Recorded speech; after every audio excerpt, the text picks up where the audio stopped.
Closed captioning for News 12 is brought to you by Kenneth Nugent. From the station that's on your side, News 12, first at 5, continues. For millions of kids, summer is the hungriest time of the year, and our local food pantries are dealing with more than just the increase of mouths to feed. It's also the rise in prices. But first, all eyes are on the holiday this weekend. We're going to check in with First Alert meteorologist Hannah Harden. The prices of so many goods are up here and around the country. That means more people in our area may be in need of a helping hand. Our Alyssa Lyons shows us some programs aimed at doing just that. Take what you need, leave what you can. That's the motto behind the Blessing Box, the local initiative to help with food insecurity. And now Edgefield Park can count themselves in too. Earlier this morning, a new Blessing Box filled with over $150 worth of food was unveiled. It's now one of more than 80 in and around the CSRA. When we have people who are hungry or people who are homeless in our community, if we don't take care of them, we can't grow as a community economically. We could monitor them, but that kind of defeats the purpose of letting community help community without anybody asking you questions. I spent the rest of the afternoon checking in with our local food pantries. We'll have updates on how they're faring so far this summer. That's coming up tonight on News 12 at 6 o'clock. Well, we're working to learn more about a shooting that happened this morning in Augusta. According to the Richmond County Sheriff's Office, 22-year-old Thaddeus Rodriguez Price was shot and killed at a home off of Sycamore Drive near Copeland Elementary School. There is still no word from the Richmond County Sheriff's Office if there have been any arrests or suspects. President Biden is calling on Congress to help put Roe v. Wade into law. This comes after the Supreme Court's landmark decision last week which overturned federal abortion rights. Elise Preston reports on which states are protecting abortion. With the clock ticking, Florida Judge John Cooper issued an injunction temporarily blocking the state's ban on abortions after 15 weeks of pregnancy, without exceptions for rape or incest. Women have a privacy right under the state constitution to not have that right impacted up to 24 weeks at least. The law was set to take effect Friday after it was approved by the Republican-led legislature and signed into law by Governor Ron DeSantis in April. It is murder. They're living beings. They have heartbeats. Planned Parenthood of America, along with other groups, sued to stop the ban, citing the right to privacy in the state constitution. Florida providers are currently serving women from neighboring states that have already banned or severely restricted abortion. President Biden has called the Supreme Court's decision overturning Roe v. Wade destabilizing. Friday, he plans to meet with governors of states where abortion remains legal. I'm going to be talking to the governors as to what actions they think I should be taking as well. In a news conference at the end of the NATO summit in Madrid, the president also said he would support changing Senate rules to codify abortion rights across the country. If the filibuster gets in the way, it's like voting rights. It should be, we provide an exception for this. Changing those rules would pave the way for an abortion rights bill to pass the Senate, with 51 rather than 60 votes. Elise Preston, CBS News, New York. Florida Governor Ron DeSantis has signaled he will appeal the decision in his state. On Thursday, a judge in Kentucky temporarily blocked the state's trigger law banning abortions in that state.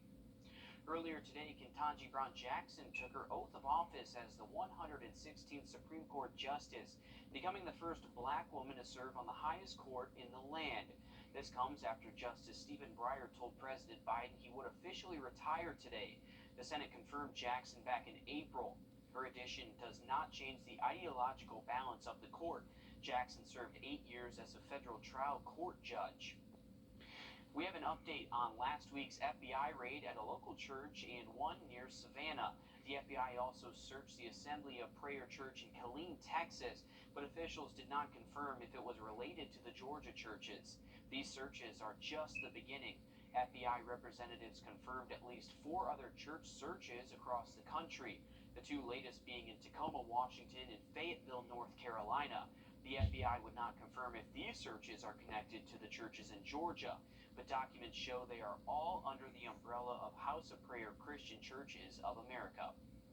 A third rabid animal found this week in our area. Columbia County health officials say they found a rabid raccoon in Martinez. Just last week, they discovered another one in a neighborhood in Augusta. And across the river in South Carolina, a rabid bat was found in Aiken County. Health officials say to make sure your pets are up to date on vaccines. There are a ton of July 4th celebrations planned over the weekend, and here are just a couple of them. For Burke County, Mad Anthony's fireworks show is back on July 3rd at the Recreation Department complex on Burke Veterans Parkway. The show starts at 6 p.m. Tailgating is allowed, so you can bring a chair. On July 4th, the Living History Park in North Augusta will have a celebration from 10 to 3. There will be a parade, costume contest, and drinks. Also happening on the 4th, a fireworks celebration at the Augusta Common on Reynolds Street. You can find live bands and food trucks starting at 5 p.m. with the fireworks show at 9:30. And here's another live look at Barton Field in Fort Gordon, where their Independence Day celebration is happening. You can see people starting to show up there. It just started at 5, so you'll still have plenty of time to head out there and enjoy the fun. There's live music, a carnival food, and of course a fireworks show later tonight. With the 4th of July right around the corner, the Augusta Fire Department showed the community what can go wrong when you handle fireworks yourself.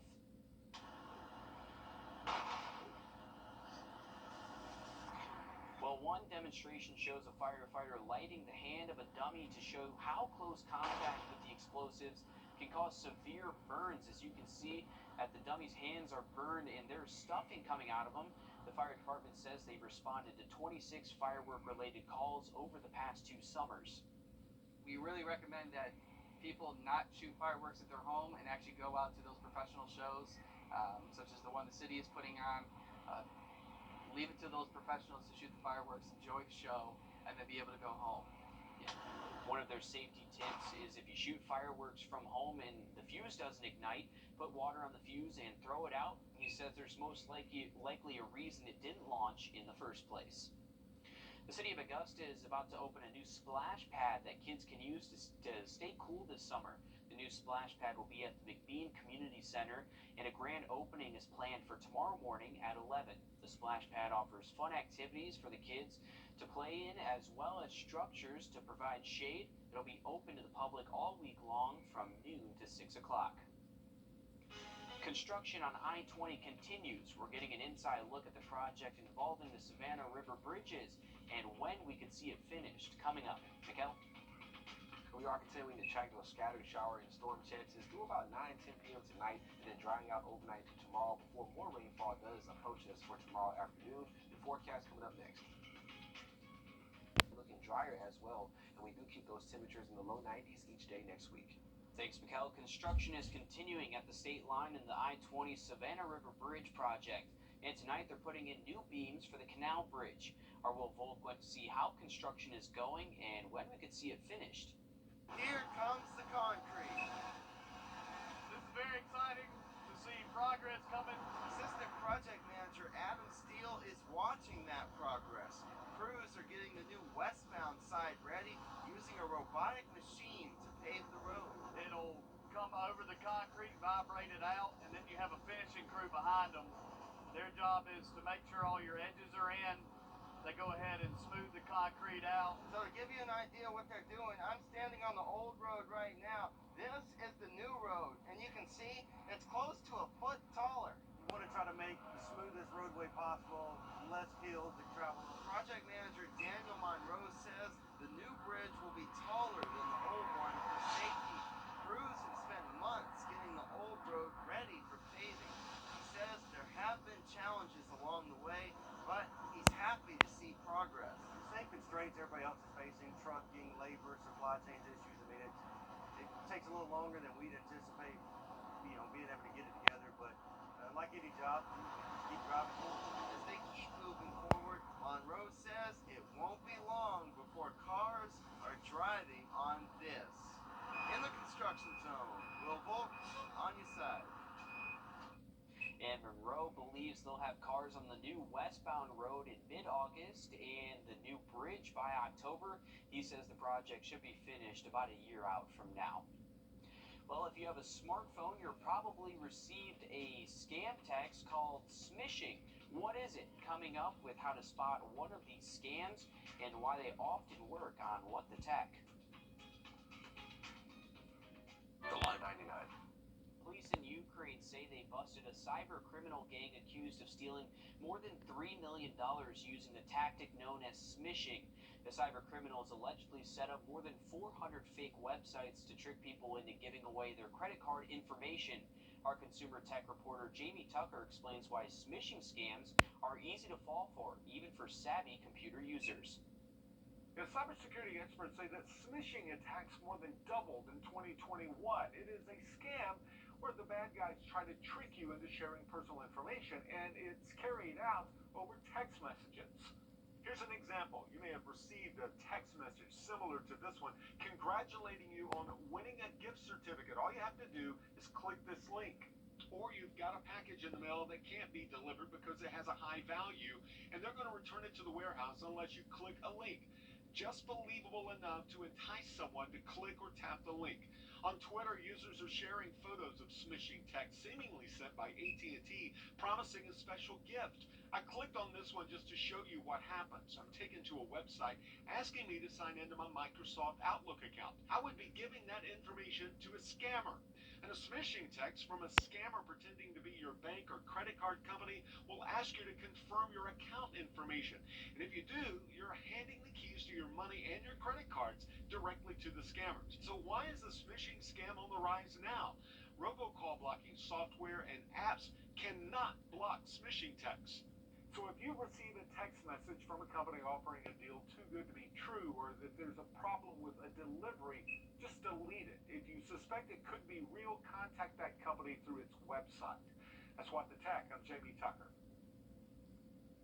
Just a week ago, another suspected smishing gang was broken up in the UK, accused of stealing over... Just a week ago, another suspected smishing gang was broken up in the UK, accused of stealing over $1 million from victims through text messages and emails. With 4th of July weekend coming up, AAA says millions of Americans are planning to travel in the next few days, and Hartsfield-Jackson Atlanta International Airport is expected to be the busiest airport in the world. A report from a travel company, Hopper, says that there will be an average of 2.6 million people flying per day from July 1st through the 4th. 1.5 million of those will be Georgians. Honestly, it makes me a little nervous because I'm afraid that one of my flights might get canceled or delayed. Multiple airlines have cut flights this weekend, including United Airlines, JetBlue, and Southwest. As for Delta, they're encouraging travelers with tickets for this weekend to change their flights for free. The Braves will be taking the field with some heavy hearts tonight. Sports director Nick Proto is here as the team and community are mourning a tough loss in the organization. Well, just hours before the Braves take the field for their series finale against Philadelphia, the team announced some sad news. Longtime PA announcer Casey Motter has died. The Braves put this statement out on Twitter today. Motter's been with the team for 15 plus years. He got to start announcing his son's football games in Peachtree, Georgia. That's when then Braves assistant general manager heard him and invited him to audition for the Braves PA job. As a lifelong Braves fan, Motter says announcing the 2021 World Series for Atlanta was a dream come true. Casey Motter was 54 years old. Let's check in on the best rivalry in sports at the moment, the PGA Tour and the LIV Tour. PGA got the John Deere Classic this weekend in Illinois. Check out Augusta's own Vaughn Taylor up there in second place right now. And we're not quite as far along in the LIV event yet, just 5 holes in Portland, so here's an early check at that. This is the debut event for guys like Brooks Koepka, Bryson DeChambeau, and Patrick Reed. We'll have another update from these tournaments coming up on News 12 at 6 o'clock. Go. And thanks for that update, Nick. We are talking about rain chances continuing into tomorrow and Saturday, but looking drier as we head towards the 4th of July. One last check of your forecast coming up next. Listen to this place to find a place.